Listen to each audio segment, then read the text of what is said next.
Hey, this is Hall of Famer Devon Dudley here, 24-time World Tag Team Champions, and I've done it all. But you're going to watch, and you will watch Count It Out with Mike and Taylor. You damn right. And if you don't do that, your ass is going through a table.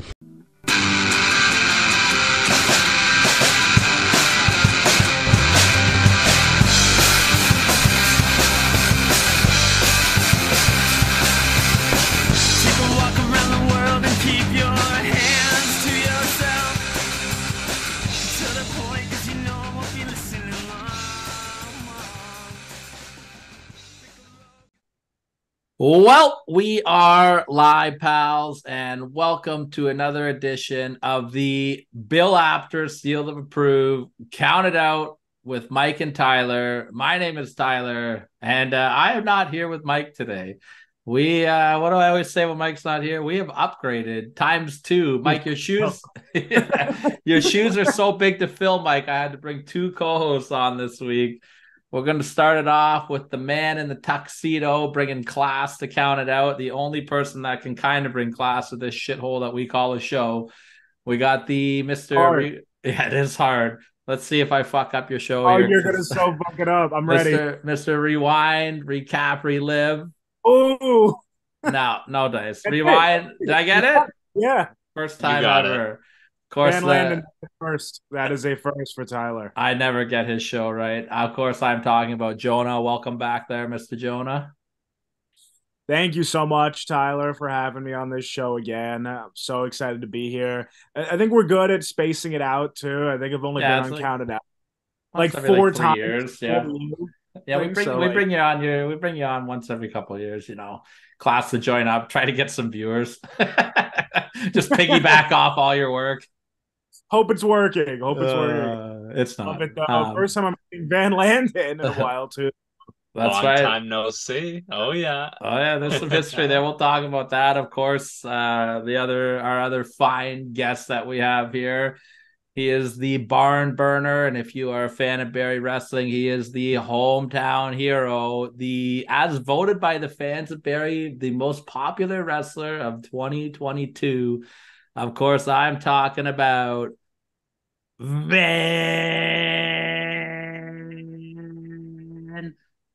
Landon. There we go. I swear, I don't know anybody who does it better than Tyler, TCO as I like to call him. Count It Out, Barrie Wrestling ring announcer. That's right. The man who holds the Ann in Van longer than anyone I've ever seen. That's my boy Tyler. Also, what up, Jonah? Rewind, recap, relive. Check out the Van Landon episode with Barrie Horowitz. We'll get into that. But I am so happy to be on Count It Out. We're counting down from 7. It's time. I had a list on my phone. My phone died. You may have seen me go off screen to plug my phone into a charger. I'm just hoping it gets back in time. Otherwise, I'm going off memory, and this will be a good one. I love it. I love it. Well, let's talk first of all about your guys' history together. As you mentioned, Van Landon was a guest on your show, Jonah. I believe you told me off air Van Landon was a prima donna. He was very difficult to work with, right? We don't like to talk about, but it was what a fun time. Yeah, Barrie Horowitz and Van Landon go in the archives. I think Barrie even what is it? Well, didn't you give yourself a pat on the back? I did. In honor of Barrie at a live show. We love. More than one. He kind of put that into the gimmick there for a little while. It is. Yeah. We know one thing from the interview with Barrie, Van, is that you're gonna have to kick him some change on that. Barrie Horowitz, him and I's chat was so awesome. And Jonah, thank you for making that even happen in the first place. But just, really to sum it up real quick, but I encourage you all to go check that out after you're done listening here. Talking about the pro wrestling journeyman and being really that guy who could show up and do what needs to be done, and having a smile on your face at the end of the day, because really wrestling is so much fun, and we're going to talk about all the fun things about it, but go check out that interview when you got some time. For anybody that doesn't know Jonah's show concept, it's really fantastic. He takes a veteran of the business like a Barrie Horowitz, and he takes a rising star in the business, someone newer to the business, like a Van Landon, and he pairs them together, and the magic happens. And Van, let me kind of ask you, like, being what are you, about 5 years, 4 or 5 years into your career now, right? 4 or 5, yeah, 5 technically, but COVID, so Yeah. 4 years, yeah. What does that something like that concept mean for a young guy like you coming up in the business to get that time with a veteran? It's brilliant. It really is brilliant. And not only is it brilliant for somebody like me being on the show, but I really suggest young wrestlers or people who aspire to join the business to listen to these podcasts as well, because there's a lot of advice that is shared during these, I was going to say one-on-one, but Jonah's there steering the ship. So these rewind, recap, relive sessions that he hosts, they're brilliant in just, asking questions, what's the phrase where it's like talking to yourself in the past or something, or like if you could say give advice to yourself when you were younger. That's really what happens on these episodes, and it's pretty cool to see wheels spinning in people's minds, as these conversations are happening. And furthermore, I mean, there's some pretty awesome guests and some pretty awesome pairings of wrestlers that you're probably familiar with even more sort of legend type wrestlers who, have made a name for themselves already. So there's lots to dive into. Yeah, it's got to be cool for you too, Jonah, like seeing some of your up and coming, like your rising star talents and what they're doing now. Like you had like Sky Blue on your show, I think, before she was signed, right? And like a couple others like that, right? Yeah, well, first, I just want to say I'm taking everything Van just did, I'm clipping it, and that's the newest commercial. The king of the clips. Hey. But oh my God, yeah, it's so cool for me to just watch the journeys. And yeah, like a Sky Blue, for example, that was 3 years ago. I had her on alongside ODB, and now to watch what she's doing, I mean, she has really become the veteran. I mean, you know what I'm saying? Someone with that experience that she could come back and give that advice to somebody with maybe like a year or two in the business. So it's so cool. You could see these full circles, and they'll just keep going and going too, because a lot of these people I have on, Van Landon obviously included, somewhere near the top of the chart, I'd even say, have such enthusiasm and like their drive to continue this, and watching them display that in front of someone who's already been to the dance is, I mean, it's priceless. It's such a cool experience. So please definitely check it out. We've got so much stuff coming up too. I just got done filming a whole month of great interviews. We got Mike Knox dropping this Friday alongside Jordan Oasis, great rising star. I'll even drop a little teaser. Just counted out noses, haven't announced it, but we've got Jimmy Jacobs and Rajan Husher, who I'm sure you're familiar with, Van Landon. Oh, unfortunately, I will tune in for Jimmy Jacobs. Yeah, Rajan. I'm not a big fan of Rajan Husher over here. If you're a Barrie Wrestling fan, you'll know why. But yes, well, that's true. You're going to be meeting Rajan Husher this weekend in Barrie Wrestling. We'll talk about that in a moment as well. And Jonah, you're kind of like becoming a Barrie Wrestling guy too, man. You've had a lot of the talent on from Barrie Wrestling. Was it? I'm sorry, Tyler. Was it you, Van, that thought I lived in Canada, or was that somebody else? That would have been me, 100%. I just thought, oh, he's had the hot stepper McCray Martin. Right. He's had Holden Albright on the show. He's now asking me. I'm like, oh, this guy covers Ontario indie talent. Awesome. Yeah. Yeah, man, you've had some good stuff on there. I love seeing it too. Like you said, you've had a great amount of talent from us here in Ontario, and more to come, hopefully too. So I'm always trying to get in Jonah's ear and being like, "Hey, brother, take a look at this guy, brother." Tyler's like honestly on the low, the booker for the show. Yeah, so. yeah. Jonah, we have a good business relationship. I help some booking and some questions, and you make all the clips that get counted out our only views. So it's a pretty good win-win partnership as the invisible. Tyler's like the invisible hand there, and I really do have to give him a big pat on the back. Van Landon. Oh, there it is. I gotta give credit on air, because next time I'll be here is probably like what 2 or 3 years. We'll be the only podcast left, you and I, by the end of it all, brother. So we talked about Rashawn Husher. We talked about Van Landon. Let's talk about Barrie Wrestling this weekend, man. This is going to be a good show. This is the 9-year anniversary show of Barrie Wrestling. 9 years. I 9 years. remember last year on this same sort of November event, I was in a Survivor Series-esque matchup, a 5-on-5. But this year, things are looking up for old VL. A #1 contendership match, one-on-one against a man who I have defeated once already. I like my chances going into this one. Funny business aside, Vision, as they call themselves, Von Vertigo and Rajan Husher. I think Vertigo is going to have his hands full with Vanna Black, a friend of mine.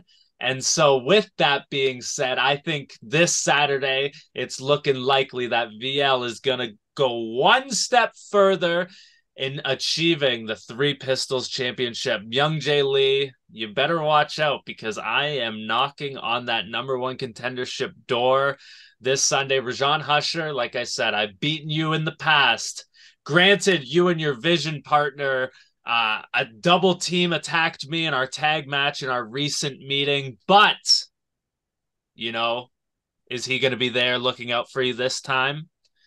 Because if he's not, it's going to be VLW, checkered flag, racing my way to the Three Pistols title. Barrie Wrestling this Saturday, Ferris Lane, 5 p.m. bell time. Come check us out. It's going to be a good show. And that is, of course, if Young Jay Lee can get past Stratosphere, who we will be defending the championship against.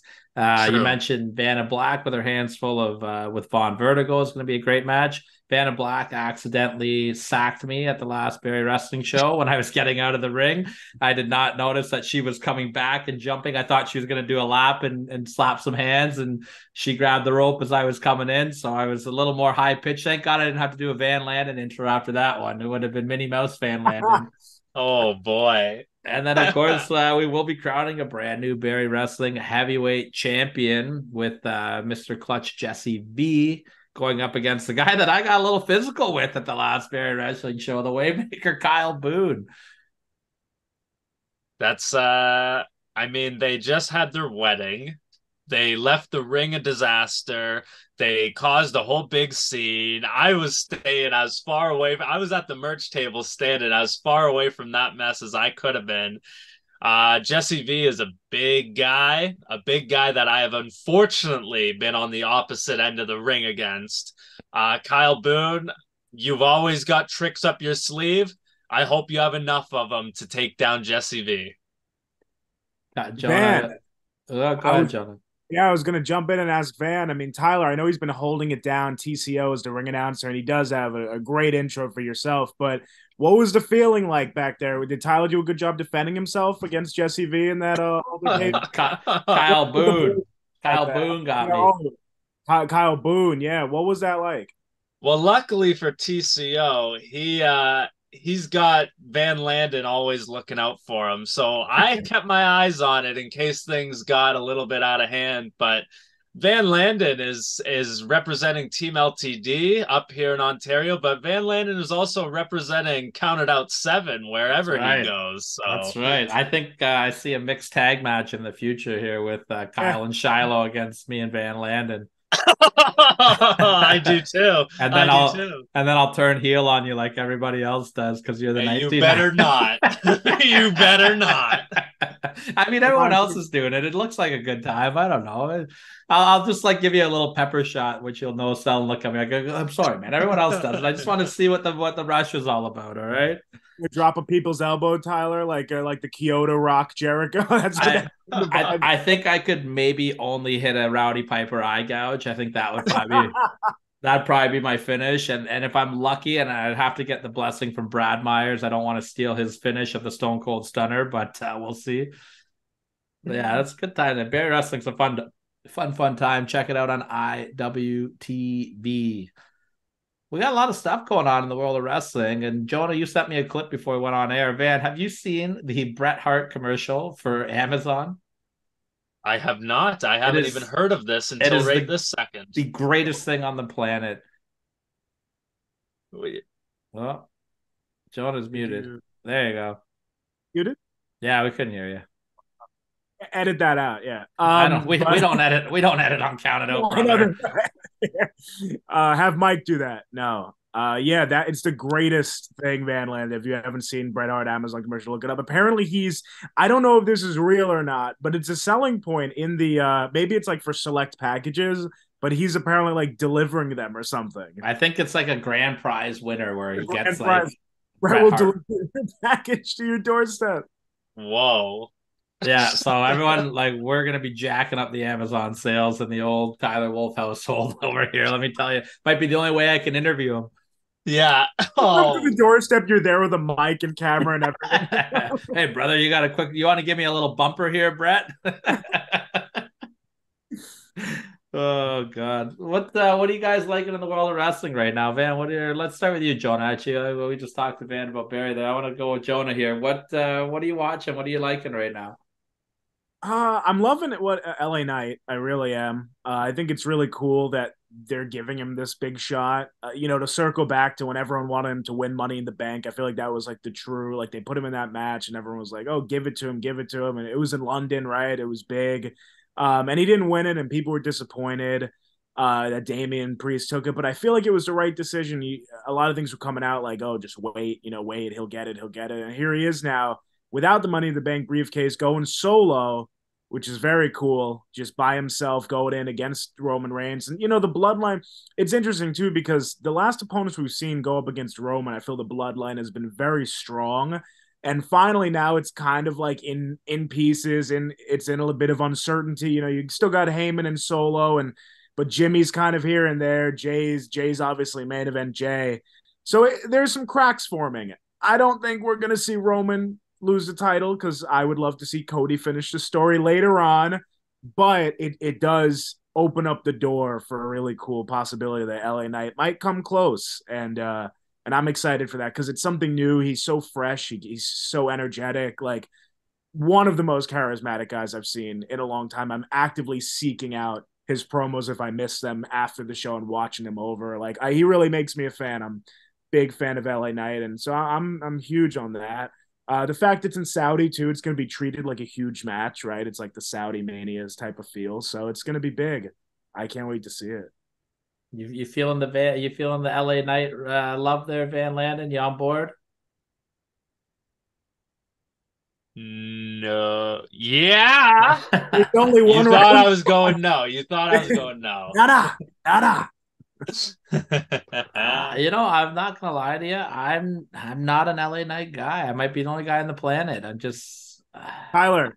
I know. I don't know what to tell you. I don't dislike the guy by any means. I think he's super talented. He's obviously very entertaining, but I for whatever reason, even when he was Eli Drake, I was never really into him, and I don't know. I'm just not an LA Knight guy. Like I don't see him being like the face of the company. I don't see him being a world champion, but I think that what he's doing is perfect. Like he's like that Randy Orton role that now that Randy Orton's been gone for so long, where he's not like, Orton would have his runs on the top, but he was never like John Cena. You know what I mean? Like, and they need that spot filled. A guy like Rey Mysterio, he's getting older. Another like the upper mid carder thing, right? You need that strong upper mid card baby face.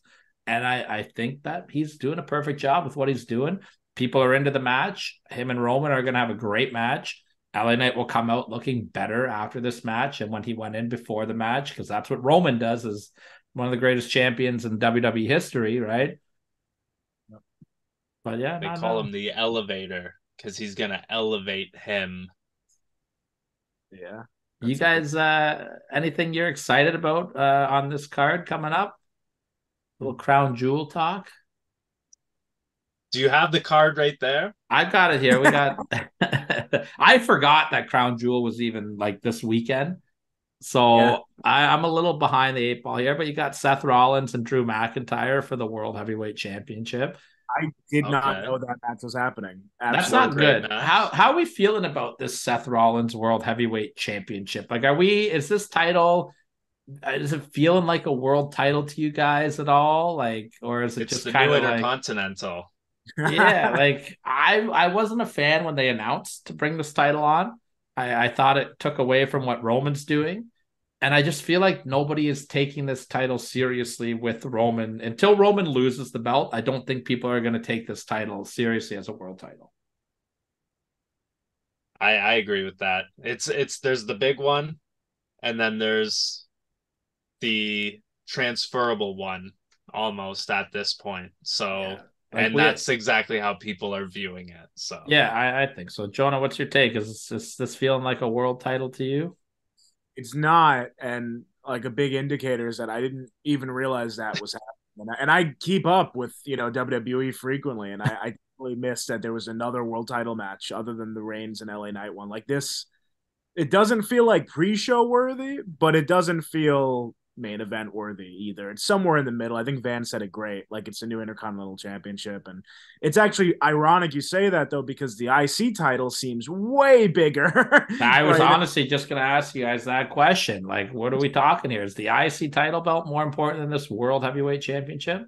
Oh, absolutely with what Gunther's doing right now. I think so at least. Like he has had some banger matches and frequently I feel like we didn't need it because Gunther is champion right now too. Like with yeah. what he's doing, he is the workhorse. Mm-hmm. And like that's the perfect counterpart to what Roman's doing. So I don't know if we needed that, but So let's put Van Landon on the spot here then. We're talking about Gunther. He's the longest reigning Intercontinental Champion of all time. He broke the Honky Tonk Man's record from like That's 1987. That's Yeah, crazy. like that's wild. And everyone keeps talking, who's going to beat Roman? Who's going to beat Roman? Well, who's going to beat Gunther? Who's the guy that's going to get the most out of beating Gunther? Uh, the guy who could get the most, probably anybody. If they were wise, they would give it to somebody like Chad Gable, and establish him the way he should have been established. Granted, what he's doing is great, but I mean, hey, he deserves a big W. We all know Cody's gonna probably be the one for Roman, and you're right. Who beats Gunther? Or as I really only can mentally picture him, Walter, my old friend. And yeah, no, it's you're right. It's the work rate title. He's beat Honky Tonk Man's record. Miz couldn't even do that, and Miz is a great Intercontinental Champion. Um, whoever gets it is going to get elevated, really. But I think why we are so invested in Gunther as the champion is because what we're seeing him do, we know that once he does take that step up, that he is somebody who's a credible threat, and if not, somebody who should get a pinfall victory over Roman Reigns and just establish him that way. Do we want to see Roman and Cody or do we want to see Roman and Gunther? Jonah, what do you? Both. I do want to see both. I don't want to see a triple threat. No, I don't want that. I want to see both though, but I think Cody first because that is just one of the best stories being told actively right now in wrestling. I feel is the Cody Roman and like I don't know if you guys saw pictures or if you're watching live, whatever, when they had that face off when Roman was Raw. I think it was Raw or was it SmackDown? SmackDown, yeah. It was SmackDown. Okay, yeah. Jey Uso was facing Jimmy, Cody faced Roman. And it felt like, and this is what the whole Bloodline saga has felt like to me, is it felt like a TV show, like a really good moment in a TV show where like these characters haven't faced in so long. And that's what we've been missing too, I feel, is the characters that we care about.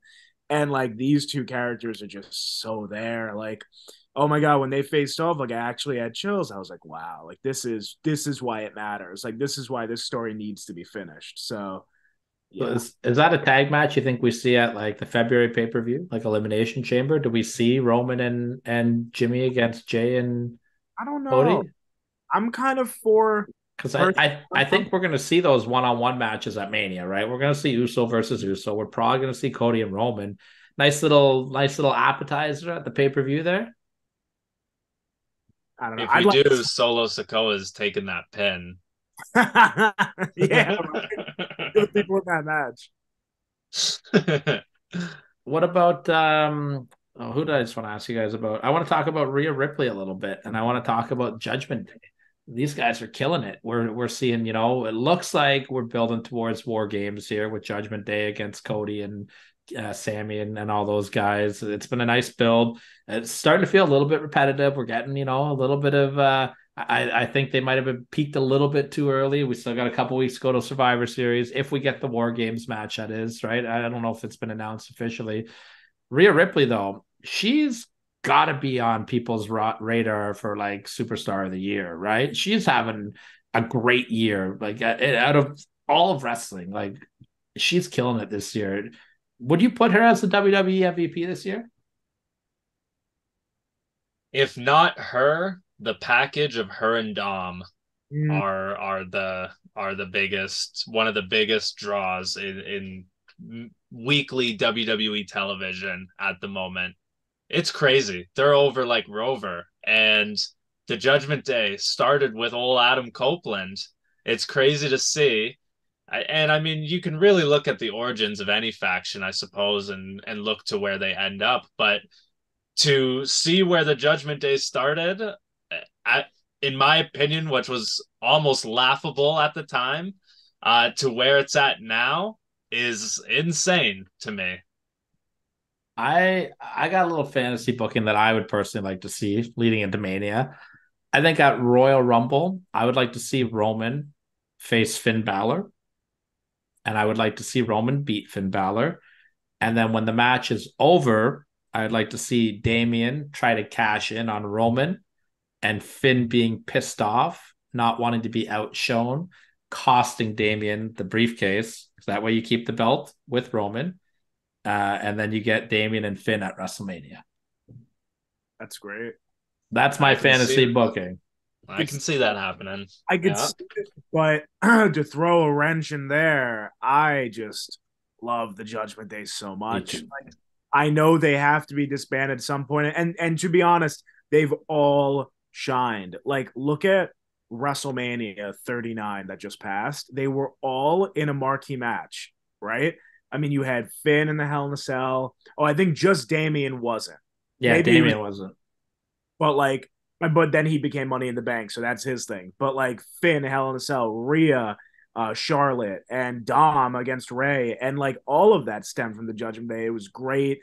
I loved that. That really did its job of like elevating four young stars. Four young stars in Finn who deserved a lot better in the past, but we're gonna forget about that. Well, where he's at now, his injury, a shame, and all that. But anyway, I love the Judgment Day. I loved the tag match they just had against Owens and Zayn where they won the titles. That was like I'll go back and watch that match 100 times. I thought that was a classic. Tag team wrestling is a beautiful thing. I want to talk a little. You can't see me. John Cena has been back in the house, drawn big numbers, a lot of sellouts on SmackDown because he's back. He's been alluding to it, and I think it's pretty obvious. I don't think we have a lot of time left of John Cena inside of the wrestling ring. So as we're winding down for John, who do you put him in there with for his final match? If you had the book, Van, let's start with you. Who are you putting John Cena in there with? My gut instinct, and you guys might hate me, my gut instinct, and I can't think of another answer, is Logan Paul. Okay. Seriously, and have Logan win. You want to go out? I mean, he will come back probably. They all do. But like, if you want to send him out, give him that. You know how many people would tune in for a Logan Paul John Cena match? I would love to see Logan Paul and John Cena 100%. Jonah, you got the book. It's John Cena's last match. What are you doing with him? I just want to say the promos alone for Logan and Cena would be great. That'd be unreal. I'm such a sucker for nostalgia, and when I grew up, Van, how old are you? I forgot. We're around the same age. I'm 25. Oh, I'm exactly 25 as well. So yeah, me too, guys. I'm not 39. But since Van can relate, I mean, we grew up with Cena and Orton. I mean, it's a rivalry as old as time, and I would love to see Orton and Cena because I think when it comes down to it, Orton's going to be around just a little bit longer, and to see him retire Cena would be really cool, especially with like the long-term storytelling they've been doing. I don't even know if it's intentional or not, but Orton has taken out pretty much everyone he can at the end of the day. Like he went through that whole pandemic run of like took out the Christians, the Matt Hardy, the Edge, even, all these guys that Orton was able to get his hands on before they left or retired or what. So it'd be cool to see him do it to Cena as well. I'm He's the legend you. killer. 100%. I'm with you 100% on that. I think Randy Orton's the way to go. I think Cena has put over so many people already. Like he's giving back already. You know what I mean? He's given the rub to so many people. He's put over Roman a bunch of times. He's put over what's his name? Theory. He put over, you know what I mean? Like he's done so much, and I don't think that there's a lot left of like beating John Cena makes you a megastar anymore. You know what I mean? Like, yeah, it gives you a big rub, obviously, but I mean, he's done it. Give him Orton. Let these guys go out. It's that rivalry, That's this generation's Rock Austin. That's this generation's Hogan Andre. This generation's Brett Michaels. Like Cena and Orton is it, and I say you give it to us. It will not be at Survivor Series though, which is what we are going to talk about. Oh boy. So before we get into it, we're going to do a top 7 Survivor Series moments list. I couldn't decide what kind of list I want to do. Moments, matches, whatever. Like Survivor Series has got such a rich history, and I feel like it kind of just got shit on a lot over the last 10 years. And then recently it's started to feel important again.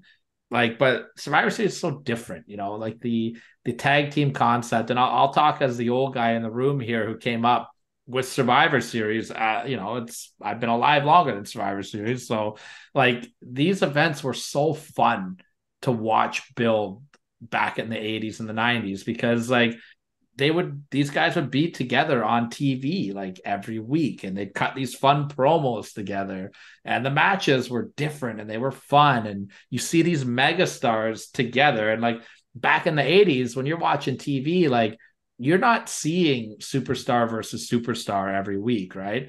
Like I'm getting the Ultimate Warrior versus nobody. I'm getting, Tugboat against freaking like it's a big deal when Tugboat is fighting Sergeant Slaughter. And you're like, holy shit! Like, we got a WrestleMania match on Superstars. Like, so it was fun to watch this concept come along. And then I feel like over time, people just stopped caring about Survivor Series. They got lazy with the booking in it. There wasn't really much behind these matches, and then they just got rid of the tag matches altogether, and it just became a normal, boring pay-per-view. Now we're back though. We've got War Games, which gets hype now. The nostalgia over the last few years with the Raw versus SmackDown stuff was really, really good. So when you think of Survivor Series, and Jonah, I'll start with you on this one. What's some of your big, like attention grabbers with Survivor Series? Like, what do you remember? Who do you think about? What match do you think about? Like, what's your Survivor Series memory? Well, I don't know if you remember this one. It was, what was it, 2013, 14? No, maybe 13, I think. The match was made, I think it was announced via the WWE app, and it was Ryback and the Usos versus, I don't know, insert like Tensai, and that was the Survivor Series match. Horrible. Yes, that's what I'm talking about, right? Exactly. Like when I grew up, like I feel like when I was first watching, it was so good. Like we were talking off air before, like 2006, 2007, 2008, like still good years for it. But really what sticks in my mind, if I had to pull out a good one, it was Team Cena versus Team Authority was like one that I loved the bit. I don't know. What were we, Van? Like 15 years old or something, Yeah. That was the match that made me get the WWE network, actually. See, Tyler could get it on his own. That's how, I mean. I could and I did. No, I thought the build for that one was great. And the whole, like, oh, they're fired if he loses. And the big, of course, I know we're not talking about debuts, but the Sting reveal and everything, it was the Sting helping out was all. It was cool. That was a great one. And then, fast forward, mine are going to be a bit more recent. I'm sure none of them actually made the list, but like you've got, speaking of the list, what was it? It was Jericho and Owens and Strowman, that huge one. And I think the Shield reunited in it for a little bit. I was at that one. That was in Toronto. Van, Oh, were you shit. there? Yes. Oh yeah. That was a Dude, great that card. one was great. Yeah. I mean, that one was so good. I like when there's a lot of elements to it, and I don't know when exactly that started, if that goes back further, if other matches that get like wild and crazy before my time, but like that one was great. Like all the elements to it. Like I was saying, there's like a count out from Strowman and the Ellsworth stuff, and like I said, the Shield reuniting, and there's just so much chaos, and I love it. And I think that's what Survivor Series offers that to me, and offers like what you were just saying, the whole like, oh my god, you get to see, like, I think there was a year where Kurt Angle joined and Triple H and Robert Roode was in there in the middle of it all too. Yeah, like yeah. Stuff like that really pulls me in. Also, when heels and faces are uniting and they're strong heels and faces, and they're like, you know what, for this match, we'll represent our brand side by side. And I'm like, yes, that is what I need. That's the storytelling I need. So yeah, we're all about Monday Night Raw, but we're all about Raw. But I'm gonna be on SmackDown next week anyways. So. Big heel turn. Yeah. Man, what about you? What's some more? I know you made a list as well, so like I don't want you to give anything off your list, but what's something that just pops into your head when you think Survivor Series? What jumps out at you? Literally, when I think of Survivor Series, I think of it was Survivor Series 2003. I had the VHS tape for that, so I distinctly remember this crazy, like, bright red VHS box cover. That's the one with And Shane you would- McMahon on it and Kane. Yeah, Yeah, I got that too. and you would flip it over on the back, and it's these matches, but there's one match, and it's just this list of names. And so little kid me in 2003, 5 years old, I'm looking at this list going, whoa, what match is that? And I remember, like, my earliest memories of Survivor Series are putting in that VHS and watching those crazy multi-man matches for a lot of the same reasons as that Jonah said, that Tyler said, is you see this awesome storytelling dynamic within a 5-on-5 match. It's like you got the heels and faces working together, or you have tag teams that are working together, and all of these different elements just mix for such a fun storytelling element inside of a match. And so that's really my earliest, and that's what comes to mind for me whenever anybody says Survivor Series. That's what comes to mind for me first. See, it's funny. I have a very similar memory to that, but I'm gonna have to take it all the way back to 1988. The very second ever Survivor Series. I remember being a kid. I probably would have watched it in like 90 or 91 for the first time. And I used to go to my grandma's house every weekend. We'd go to the video store, we'd rent our VHSs, all the wrestling stuff, and we got Survivor Series. And the first match on that VHS tape is a 10-on-10 Survivor Series tag team match. So there's like, it's tag teams, but there's 5 on each side, right? So it's crazy. Like, this match is, I pulled the list up. It's the Powers of Pain it's the Powers of Pain teaming up with the Rockers, with the British Bulldogs, with the Hart Foundation, with the Young Stallions, which was Jim Powers and Paul Roma. And then they went up against Demolition, the Brainbusters, the Bolsheviks, the Rougeau brothers, and the Conquistadors. Amazing. But to watch that match, you can't even see inside the ring because there's so many people around it. That's my memory. And then like now, like growing up and knowing more backstory like about that match, that was the first time that the Rougeau brothers and the British Bulldogs were in the ring together after they had their brawl backstage where Dynamite got all his teeth knocked out. So that's why. Yeah, so that's why I can't remember which one of the two. I think the Rougeaus get eliminated real quick, or the Bulldogs do. That was the Bulldogs' last night in the company, so they didn't want them together in the ring, and they made it quick. That's nice. Tyler, didn't you talk to Jacques? I did talk to Jacques Rougeau. He's a little bit of controversy with Mr. Rougeau around our neck of the woods right now here with his last Loot Academy thing there. Have you heard anything about that? Well, I have heard some things, but a view is a view, and plug it where you can. It's a great interview. Everyone should go check it out. I will say I really did enjoy my conversation with Jacques Rougeau for like just my own personal experiences with him. He was super kind. He was very generous with his time. He told great stories. He was very positive. I know that him and Casey Spinelli are having some issues, and some other local talent with him with that whole academy thing. There's a little controversy going on around there. I can't comment too much about it. I haven't talked to any of the people on it, so I don't want to sit here and throw shade where shade needs to be thrown. But I love me some Two Scoops, and I'm really proud of her standing up for herself and what she believes in. And it was awkward to watch. So have you guys seen the clip of it? I have not. Jonah, I'll send you the link after. Like QT Marshall looks lost in there, and Jacques just running around, and Casey's she's tough, man. I like it. I like it. Two scoops. Two scoops all the way. So I'll send you that clip off air there, Jonah. It's something interesting. The other Survivor Series memory I love too, and I'll be the old boy again, was you guys remember Bad News Brown? Yes. Bad News Brown every year on the Survivor Series, because he was a loner, would walk out on his team. He did 3 years.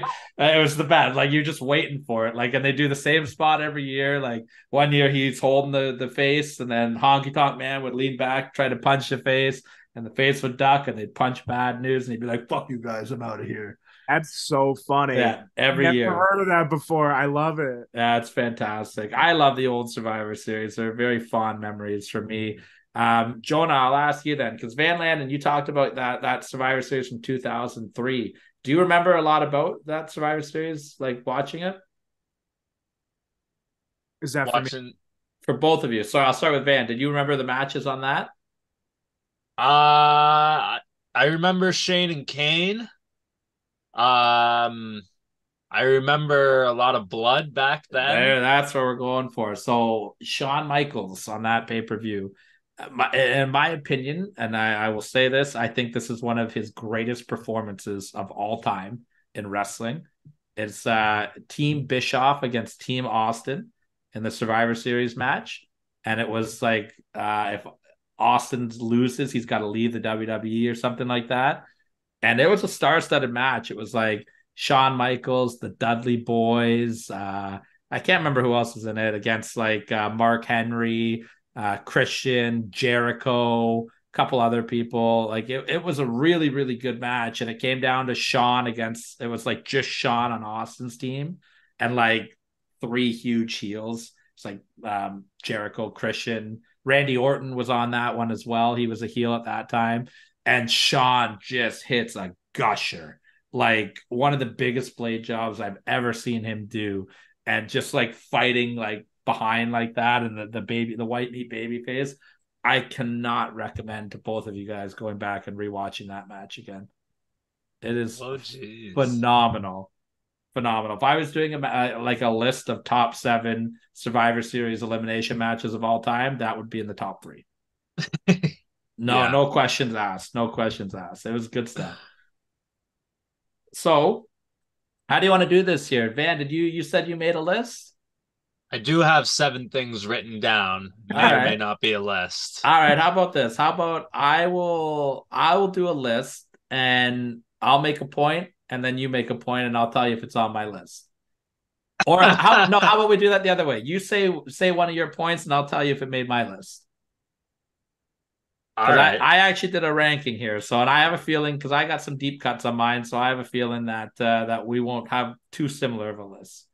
Mine is pretty skewed to my personal taste. Absolutely, that's what we do here. This is going to be the top 7 Survivor Series moments of all time. Now, on my list personally, I did not put any debuts on my list, because in our archives, which you can go back and check out on YouTube at Counted Out 7. A lot of great clips from R3 on there as well. So props that up. But we already have done a list of the top 7 Survivor Series debuts of all time. So I left them off just for the sake of not repeating. But they are fair game to you, Mr. Landon. So why don't you hit up with a point here we can talk about a little bit.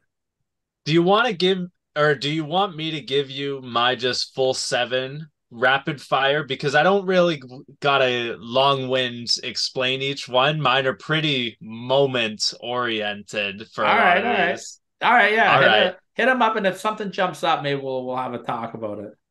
All right. So I did order these, so these do have an order. So starting from number 7, I have Survivor Series 2011. The Rock returns to pro wrestling, and not only that, but he turns on John Cena. What the Big, heck, big Rock? finish. That was in your neck of the woods, John. Wow, fuck. I'm drinking water tonight too. Holy Yeah, I was shit. gonna say, what's in that? Yeah, it's all vodka. Fuck. Jonah, your neck of the woods there. You got any memories of that moment? No, I actually don't. I don't think I was there. But wait, where was it? MSG, baby. R-Truth and The Miz against The Rock and Cena. That was leading up to their first WrestleMania Yes. match. Yes, no, unfortunately I couldn't make that one, but that was I thought it was really cool, the whole story, how they built it throughout that year. And I feel that's what it reminded me of when you brought it back before, when you asked if we'd see a tag match with Cody and Roman and then leading into it. That's what it reminded me of. Thought it was interesting, but like, feel like maybe it could have kept it a little bit, tease us, like keep them separate till the end. But it was Well, interesting. they Yeah, teamed up together at least, though, right? So like they they just had teamed that up. little at the end, but That psychology thing to it. Yeah, it was interesting. It was very crazy to see The Rock on and Cena on a tag team against the Miz and Truth at that time. And then I think not long after Miz and Truth got arrested, or was it before that or I something? think it was It was before that. Yeah, very, very volatile, that storyline. But yeah. Van, and a very funny twist. My number 7 is also from that pay-per-view. Oh wow. What the heck could it My be? my number 7 is a sentimental moment for me because I'm a little bit older, but it was the introduction of CM Punk from that pay-per-view by Howard Finkel. Ah, Do you remember? Have you seen this? Do you remember that? no. Did he have think like specifically intro Punk? Yeah, so Punk was working Del Rio. Del Rio's personal ring announcer, Ricardo, right? Yes, boo Del Rio. Yeah. And Ricardo, of course, doing the gimmick there. And because it was in New York and it was Madison Square Garden, they brought Finkel, how Justin Roberts says, CM Punk's personal ring announcer. And there was a pause, and then they're like, WWE Hall of Famer, Howard Finkel. And Howard walked out the top of the stage, got a huge pop. And the whole arena was chanting Howard Finkel. He was crying. It was very emotional. And then the funniest part is they like cued him. They're like, go. And he missed his cue. And he was like, and like did this like weird head bob. And like Michael Cole and on the commentators were just ripping him apart about it. But then he just hits like the legendary, like, Chicago, it was just Howard Finkel. It was his last moment that I can remember, like in the WWF, and that was also the start of CM Punk's long title reign as well. That was the show. Ooh. So that was my number 7, just to play it a little bit off yours there. That's crazy that we've just numbered those from the same exact show. Mm-hmm. Well, I can bet that your number 6 is not from this show, but if it is, I will eat my hat. Survivor Series 2006, a Van Landon personal favorite. Team DX versus Team Rated RKO. You're telling 8-year-old Van Landon that DX, Triple H, Shawn Michaels, Matt and Jeff Hardy, the Hardy Boys, and CM Punk are on a team? That would be my dream team from that year, anytime, any day of the week. Those are my guys. The fact that that was a team is my number 6.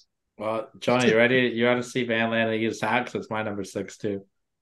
No, it's not. No, it's not. Just kidding. I just want to see Van Landon eat his hat. Yeah. Jonah, do you remember this match? I know we talked about it a little off air with your boy Mike Knox.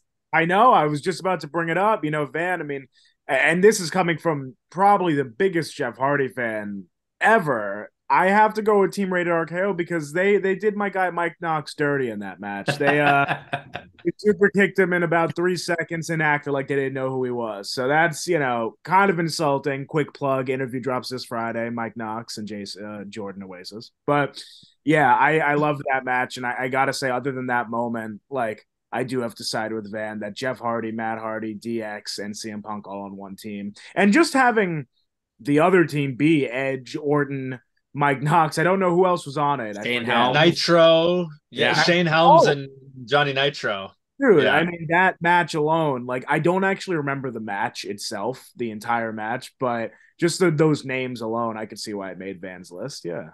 When I did a list for a live show that we lost because I got too drunk and I forgot to save it. But we did the top 7 Survivor Series teams of all time. That was my number one team. I don't think there's been a better team put together. What I remember most about this match is I remember the knock spot. I remember Shawn Michaels putting his arm around Melina. That was a fun spot. But the best part of the whole thing was the promo before the match.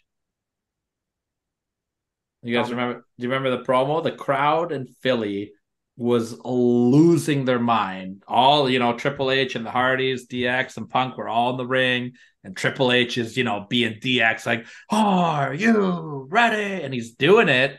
And as he's doing it, the whole arena is going, CM Punk, CM Punk, see. And then it got to a point where Hunter had to walk over around him and they acknowledge it. And Punk's like, they're cheering for me. Like, it was fun. And Hunter's got his arm around Punk, like putting him over as the next big guy. Like, it was a magical moment before this match started. It was that promo alone, top moment in Survivor Series history, 100%. Jeez. My number 5 has been spoken about a bajillion times, but is regardless one of the coolest Survivor Series moments ever.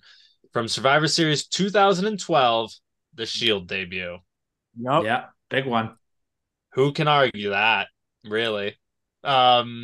So keeping it rolling to number 4, Survivor Series 1999. Have to go back and enjoy it, like a fine wine. Now that I'm older, I got to go back and enjoy that era. But who hit Stone Cold Steve Austin? Him getting ran over by a freaking car. Everyone thought it was Triple H. Turned out to be my boy Rikishi. Of course it was Rikishi. We're all dumb for not knowing. He did it for The Rock. He did it for The Rock. Jonah, do you remember this angle at all?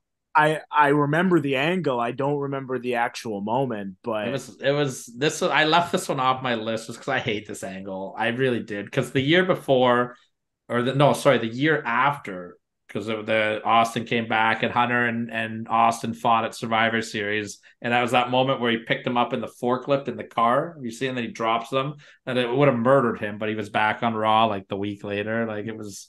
I didn't like any of this. I'm sorry, Van. I cannot. I left it off my list just because. But I mean, I get it. Like, it should be on the list. Like if I was doing a proper list of not my biasness, this would be on the list for sure. But I hate this angle. Van Landon votes for Samoan hit and runs. That's what we've learned today. My number 3, Survivor Series 2001. Who doesn't love a little invasion? And winner takes all, Team WWF versus Team Invasion. I'm a big WCW guy. I've gone back and become a big WCW guy. And so but the wrong year. Hey, all the years, baby. But the fact that we had at any point in time storylines on television that were WWF versus WCW. Granted, the team got a little diluted with Stone Cold, Kurt Angle, who aren't true. Yeah, who aren't true WCW Shane McMahon. Guys. Shane, but you got Booker, you had Van Dam, so it kind of counts, I guess. Regardless, a huge matchup based on a huge storyline that I was a big fan of. So I think you might be the 3. Only person that was a big fan of the storyline. I like that was I was in high school when this happened. I was in high school. It was awful to watch in person because I loved WCW watching it, and I was like, what the fuck are they doing? Like, we're talking the invasion angle. The invasion angle, yeah. I feel like I was just gonna say, Van, like, props to you for going back, doing your and finding something that you enjoyed back then. But like, even the wrestlers I've spoken to who were involved are like, dude, I fucking hated that. Like, Oh, I don't doubt it. This match was good, though. The match was very good. Oh, a little South High Five, eh? I feel the bang every once in a while. What can I say? What can I say? I will say that the 5-on-5 match at the Invasion pay-per-view was also very, very good. And that was like a more authentic Invasion team because it was like Booker, the Dudleys, Rhino, RV, or not RVD. I think Shane might have weaseled his way on that one too. My number 2 that I voted for, which kind of is a cop-out answer, I suppose. The entire Deadly Games. I just love the concept of a one-night tournament for a title. The fact that it had a bunch of top guys and our boy Gilbert in that in that tournament, made it so prestigious, made it new, made it fresh, made it cool. Would love to see it, return in a modern format somehow. I think, if I recall correctly, when Rollins got hurt back in like 2015 or whatever, when he was doing the sunset powerbomb, ripped his knee apart, he was the champion, and they were leading into Survivor Series, and they had the vacant title, so they could have done a Deadly Games, and they didn't. That 4-man tournament sucked. I'm a big Deadly Games guy. I gotta say, I've never would have had on my bingo card Van Landon talking about Deadly Games tonight. Jonah, did you watch at this pay-per-view at all? Survivor Series 1998? I did not. No, I don't even know. Can someone explain the Deadly Games? So it was a tournament for the vacant WWF World Heavyweight Championship because in Hamilton, Kane and Undertaker and Steve Austin had a triple threat match. And they both double pinned Austin. Okay. So the title was like held up. And then Vince was like, fuck you, Austin, you're never getting the belt again. So he booked Taker versus Kane at the next pay-per-view with Austin as the ref, which of course Austin stunned both of them and counted himself as the winner. And then Vince is like, you're fired. And then he came back and then they did this tournament. So it was an 8-man tournament for the world title. And it was incredibly well booked, I will say. The matches weren't great, but the booking was phenomenal this tournament. They had Mick Foley was the corporate choice. So he fought Gilbert in the first round, obviously beats him in 10 seconds, right? And then the big boss man fought The Rock. And that match, boss man ran in, got small package in like 4 seconds. The Rock wins, right? And then like Austin got screwed. That was the famous thing where Shane McMahon runs out and Austin's about to pin Foley in the next round. He goes, 1, 2. Oh, I don't think so. Double bird, right? Yes.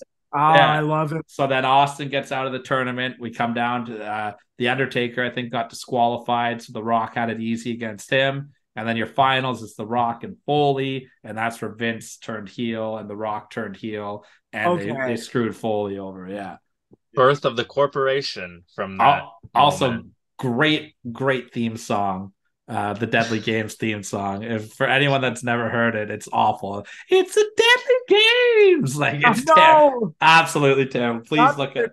Not for something called the Deadly Games. Please look it up. Please look it up. It's phenomenal.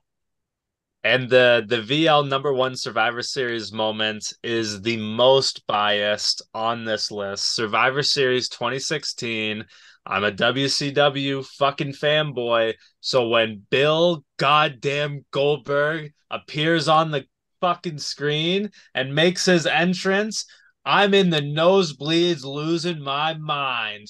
And safe to say, I wasn't disappointed in that show being there in person. We were more than spoiled with the 5-on-5 match. But to see Goldberg go out there and squash Lesnar like he was Hugh Morris or La Parka on an episode of WCW Monday Nitro was pretty surreal and insane for me. It was amazing. I was also there, like we talked about, and that's my number 2 on my list. 100%. That moment, and Jonah, you're a big Brock Lesnar guy, but to see Goldberg beat Goldberg again, like we hadn't seen it because his WWE run sucked. You know what I mean? Like it wasn't great. They were trying to have him do these 20-minute matches, and like no one wants to see that. Spear, jackhammer, blow smoke. Like give us Goldberg. You know That's what I mean? Goldberg. And he came back, and to do it to Brock Lesnar of all people, these guys had a great feud, like in general. I was gonna. So huge Lesnar fan. That match left me speechless and upset, which it did its job, like for Lesnar people. But couldn't believe that happened. Then I couldn't believe it happened later at like the Royal Rumble. He eliminated him like 3 seconds, whatever. And like you said, they had a great program. By the end of it, I was lucky enough to be at the end of it in person at WrestleMania 33, and the way they did that match was insane. Like that match was only what 7-8 minutes max, but was great. That's where they killed each other. Yeah, that match was awesome. And who would have ever thought you would say that about those guys? Right, exactly. And I love that it really felt like they were doing something better this time, or like they were like, all right, let's get it right this time because of what WrestleMania 20, right? Yeah, it was terrible. It's just the worst. So that was really cool to see 13 years later that these guys still teared it up. I like that match because that was like the first, like that became like the Brock Lesnar match after a while, where it was like come in, hit your big moves quick, and then hope spot, a couple more suplexes, and then Brock gets beat. Like that was like his formula for a while, but this was the first time that they did that formula, and it was awesome. We were so conditioned too to like, and they really brought it back to basics, which I loved. Like we were so conditioned to think that like a spear from Goldberg, like or 2 or 3, that's it. Brock's done. Jackhammer, he's definitely out. Like over because they drew it out for so long, but it was so brought back to basics that just a leapfrog from Brock over the spear popped the whole arena. Yeah, like, well, because we're so used to seeing Goldberg just crush him, right? And exactly, and something little like that could just turn the match around. It was awesome. It was so good. It's crazy that in what year was that again? 2016, that beating Bill Goldberg meant something again. You know what I mean? Like that's crazy. And kudos to everybody involved in that angle. And the buzz in the arena that night was amazing after that match too. Like it was like stunned silence and then like huge pop. Like it was cool. It was super cool. And Goldberg cut like a great promo the next night on Raw too. I remember it was like a goodbye, see you later, but it was very nice. He brought his son in. I love that. I got 3 honorary mentions that I forgot, but I want to just mention. First one, Survivor Series, 94, 95, or 96. Doink and the Clowns Are Us versus the King. That was with the minis. Yeah, that was 94. That match, yeah, it was 94. Okay, that's an honorary mention. Honorary mention number 2 is Survivor Series 2019 when NXT became relevant in it. But that's not really Survivor Series because that whole build-up is really what got me super hyped for it. Yeah, and then the last honorary mention is Daniel Bryan versus Brock Lesnar from Survivor Series 2018, which I just remembered was a Survivor Series match, and that's why I wanted to say it. Yeah, Brock had those back-to-back good matches with Danielson and AJ. Those were so good. My personal favorite Survivor Series match of all time is from 96. It's Brett and Austin. Oh, yep. Those guys have a clinic of a match. Like it's professional wrestling 101. I'll do a rapid fire just of a couple of mine. For my number 6, I go back to that tag team match I talked about earlier. The finals came down. It was the Conquistadors and the Powers of Pain as the final 2 left somehow. But Mr. Fuji turned heel on Demolition during that match and aligned with the Powers of Pain. That's like a nostalgia childhood moment for me. So that one had to make the list. I'll also go back to 1994 when Helen Hart threw in the towel against. Yes! Like, dude, Jonah, have you ever seen this? Oh, I haven't. Is that in Brett and Owen? It's Brett and Bob Backlund. And Brett. Oh, and Backlund wins, right? Yeah, it's the I Quit match, and Owen Hart is Bob Backlund's towel guy, and the Bulldog is Brett's towel guy. And in 1994, the most deadly move in professional wrestling was the crossface chicken wing. Like they got it over like crazy. Like your arm is dead. And Helen Hart, Bulldog got knocked out, and Owen Hart is crying to his mother. He's been a heel for so long, and Bret's stuck in the chicken wing for like 8 minutes. And Owen's like, please, mom, throw in the towel. That's my brother. And he's like crying. And like Stu Hart's like, no, we're not throwing the towel in. And then sure enough, Helen Hart grabs the towel, throws it in to save Bret. And then Owen starts celebrating, turns heel again immediately. It's like, fuck you, mom. I tricked you. Bret lost the belt. So that was a good moment. My number 4, I take us back to 1990 when The Undertaker wins his first ever World Heavyweight Championship against Hulk Hogan. Yep. That also is the match that started the build for one of the best Royal Rumbles of all time with 1992's Royal Rumble, where Flair wins the vacant world title. It's because of this match the title was vacated. So a little history lesson there. They tried a new concept in this. They did Survivor Series. And then 3 nights later, they did a pay-per-view on a Tuesday night called Tuesday in Texas. Yeah. And they did Hogan and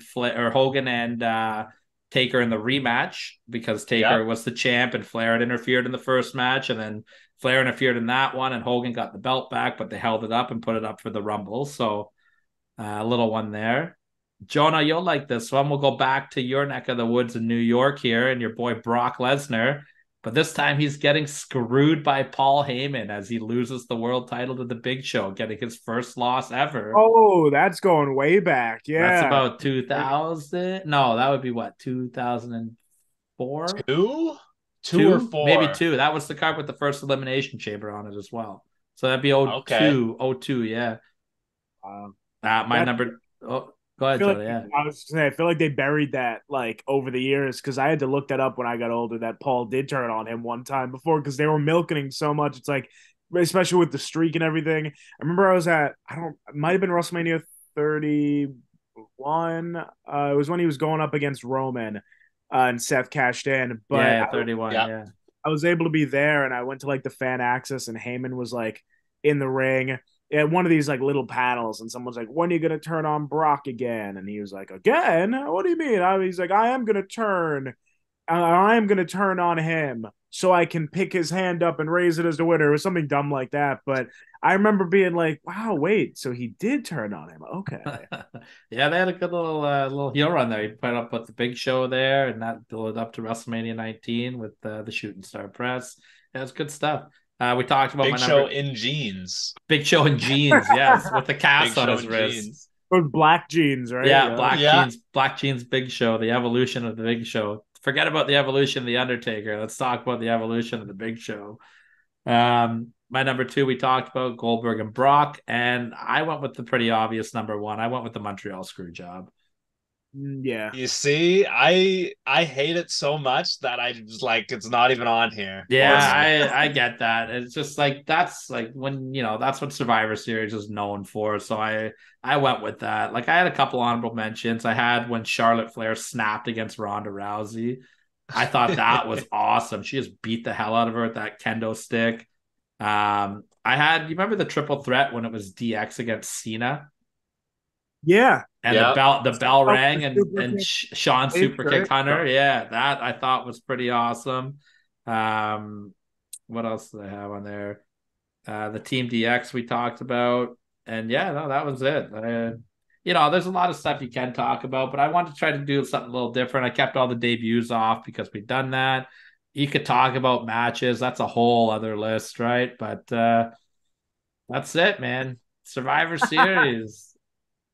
Yeah, that's for those listening on Spotify. Van Landon is doing the Bret Hart WCW hand signals.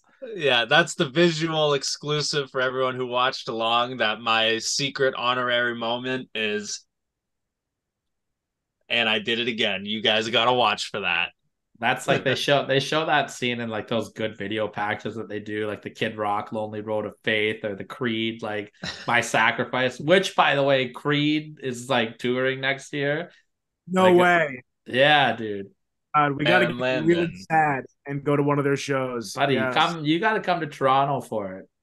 We'll get you at the Budweiser. They're touring the world. They'll probably be in New York, but like they're Toronto's with Finger 11. I don't know if you know who they are, Jonah, and Big Rex. Finger 11. They didn't they do one of Kane's songs? Yeah. No, I love all that shit. I talked to you guys so much, I thought I was in Canada. I was like, let's go to fucking Creed's show. But yeah, it's gonna be sick, man. I definitely am gonna be getting tickets for that. I'm gonna be up on the lawns up there, just crushing Mike's Hard Iced Teas. I'm gonna know an entire section up there. I feel I, Tyler. I I, got my tickets secured, so the you got lawn yours is there's gonna already? be a good yeah. Shout out to a good old buddy of mine who surprised me with a ticket to Creed for a Christmas present, knowing that I wanted to go really bad. So shout out my homie Kyle for that one. I feel like there's gonna be a big Barrie Wrestling presence at that show. Like I've seen a lot of people like Barrie Wrestling related posting about this, and I'm just like, oh, this could be a Barrie Wrestling party up there. I'm all in on it. Well, let's go ahead and start taking this home then, boys. We mentioned Barrie Wrestling. That will be this Saturday, 9 lives. You can see our guest, Van Landon, going up against Rajan Husher, who will be a future guest of Jonah. We got the whole connection going in there. I will lose my voice and not be able to talk for 3 days after I announce Van Landon, like I always do. Thank you. 9-year anniversary show. Jonah, are you going to say something there?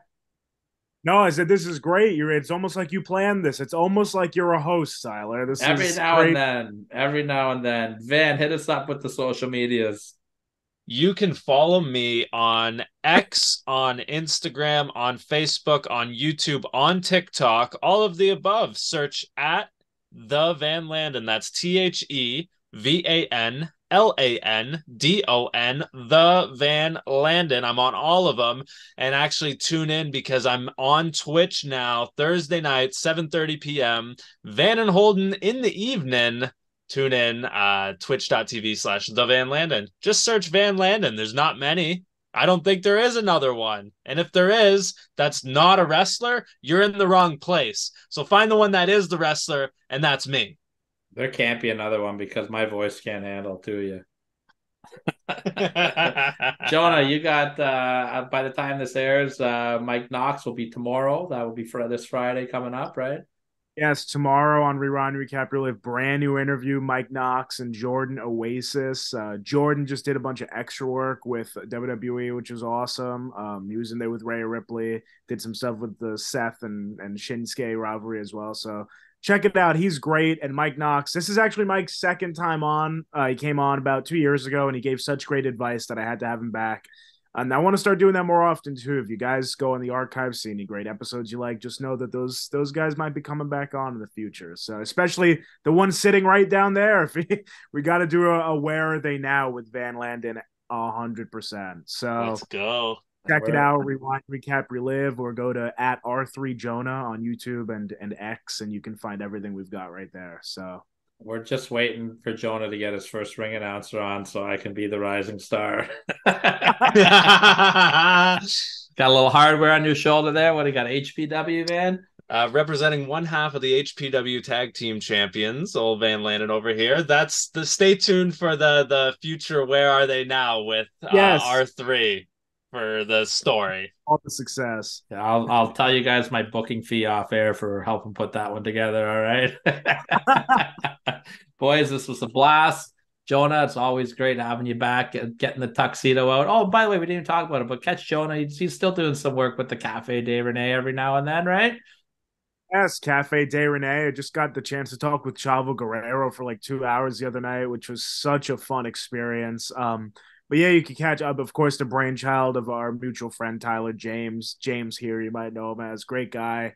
Started the cafe with Rene Dupree since it's taken Paul London on as well. So Paul London, Rene Dupree, James, and sometimes myself, along with so many other great names in the wrestling industry. You can catch them all on Cafe de Rene. It's growing like wildfire, that show. So definitely check it out.